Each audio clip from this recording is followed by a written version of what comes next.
দেশের জন্য 3 দশক সেনাবাহিনীতে সেবা, শান্তি সেনা হয়ে গিয়েছিলেন শ্রীলঙ্কা, কিন্তু আজ ভোটার তালিকায় নেই তার নাম। হুগলির চুচুড়া পুরসভার 8 নম্বর ওয়ার্ডের কাপাসডাঙ্গা লিচুতলার বাসিন্দা শশীকান্ত হালদার। ভারতীয় সেনার মেকানিক্যাল ইঞ্জিনিয়ারিং বিভাগে তিনি প্রায় 30 বছর কর্মরত ছিলেন।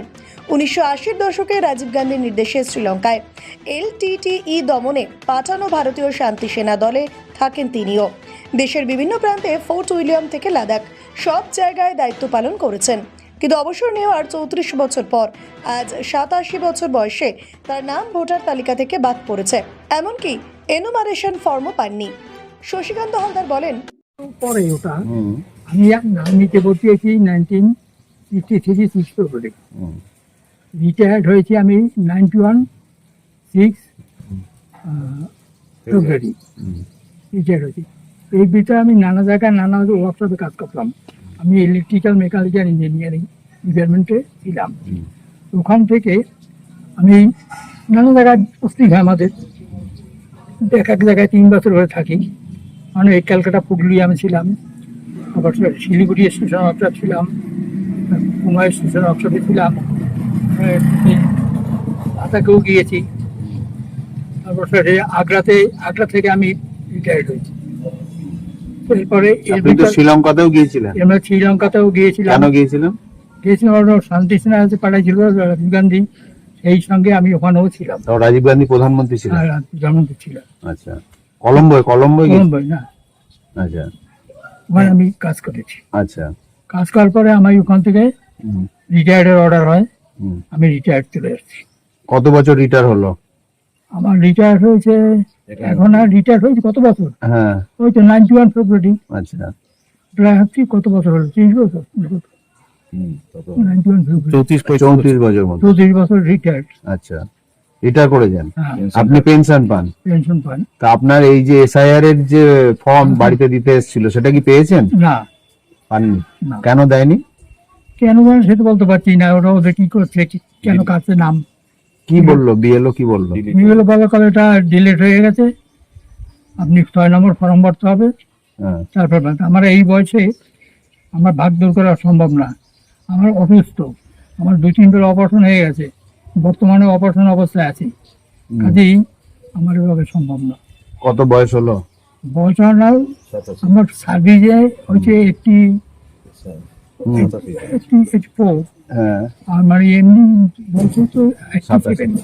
আপনি তো 2-এ ভোট দিয়েছেন। আপনার 2002 সালে নাম আছে ভোটার লিস্টে? আর এই যে লোকসভা ভোট গেল 24 সাল, নাম আছে। ভোট দিয়েছেন? হ্যাঁ, আচ্ছা, আমি এখানে ছিলাম তো। কি করে ডিলিট হলো বুঝতে পারছেন না? না, কি করে ডিলিট হলো আমি বুঝতে পারছেন না। BLO কি বলছে? গতকাল আপনার 6 নম্বর ফর্ম আসলো, কিন্তু ফিল আপ করে দিয়ে এই কথা বলে গেছে। আর ছেলে বিনয় হালদার ক্ষোভের সঙ্গে জানান, হ্যাঁ, ওই কালকেই মানে এখানকার স্থানীয় যে BLO সে আমাদের এনুমারেশন ফর্ম দিয়ে যায়। পরিবারের সবার ফর্মই দেয়, কিন্তু দেখা যায় যে বাবার ফর্মটা আসেনি। তখন BLO কে প্রশ্ন করা হলো, আমি বাই ফোনে, আমি ছিলাম না বাড়িতে। উনি বলে যে আপনার বাবার নামটা ডিলিটেড হয়ে গেছে, আপনাকে নতুন করে 6 নম্বর ফর্ম ফিল আপ করতে হবে। আমার নির্বাচন কমিশনের কাছে একটাই প্রশ্ন, যে বাবার 87 বছর বয়স, আজকে 30 বছরের উপর আর্মিতে ছিলেন, আজ শান্তি সেনায় গেছিলেন কলম্বোতে। পরবর্তীকালে আজকে প্রায় 35-36 বছর হয়ে গেল সে পেনশন হোল্ডার, মানে সেন্ট্রাল গভর্নমেন্টের পেনশন হোল্ডার। তা সত্ত্বেও তার নামটা ডিলিটেড হয়ে গেছে। এবার আমার নির্বাচন কমিশনের একটাই প্রশ্ন, যে আজকের বাবা বেঁচে আছে, সবকিছু আছে, তার সত্ত্বেও তাকে 6 নম্বর ফর্ম ফিল আপ করতে বলছে।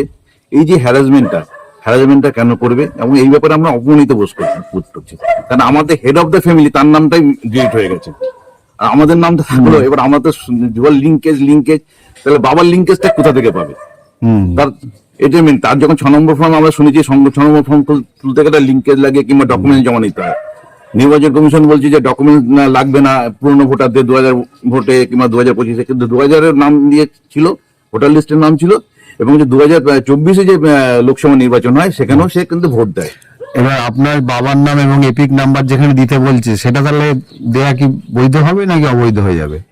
বাবার হ্যাঁ, সেটাই তো আমি এখন নির্বাচন কমিশনের প্রশ্ন, যে যেখানে বাবার ভোটার কার্ড আছে এবং সেশন কার্ড আছে, আপনি কার্ডটা দেখলেও দেখতে পাবেন, মানে যে প্রথমে যে ছিল সেখান থেকে, এবং তার নাম্বারটা আমাদের যে ফর্মটা ফিল আপ করতে হবে সেখানে আমার বাবার নামটা দিতে হবে, বাবার নাম্বার এবং নামটা দিতে হবে। যে বাবার নামটাই যদি ডিলিট হয়ে যায় তাহলে আমরা তো তাহলে প্রশ্ন চিহ্নের মাঝখানে চলে এলাম।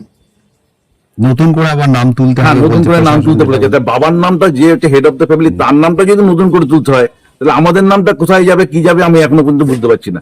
এই ব্যাপারে নির্বাচন কমিশনকে বলবো এবং এআরও যারাই আছেন দায়িত্বে তাদেরকে বলবো অনুরোধ করে যে আমার বাবা কোথাও যাবে না, তাদের ভুলে যদি এই ব্যাপারটা হয় তারাই যেন এসে আমার বাবার নামটা তোলে এবং পরবর্তীকালে আমাদের কাজটা হয়। পরিবারের প্রশ্ন, যে মানুষটা সারা জীবন দেশের সেবা করেছেন, শান্তি সেনা দলের থেকে দেশের মর্যাদা বাড়িয়েছেন, সে মানুষ আজ ভোটার তালিকা থেকে বাদ পড়লেন কিভাবে? নির্বাচন কমিশন সূত্রে জানা গিয়েছে, যাদের নাম বর্তমান ভোটার তালিকায় নেই তারা এনুমারেশন ফর্ম পাবেন না। খসড়া তালিকা প্রকাশের পর উপযুক্ত নথি দেখিয়ে আবেদন করতে হবে নাম তোলার জন্য।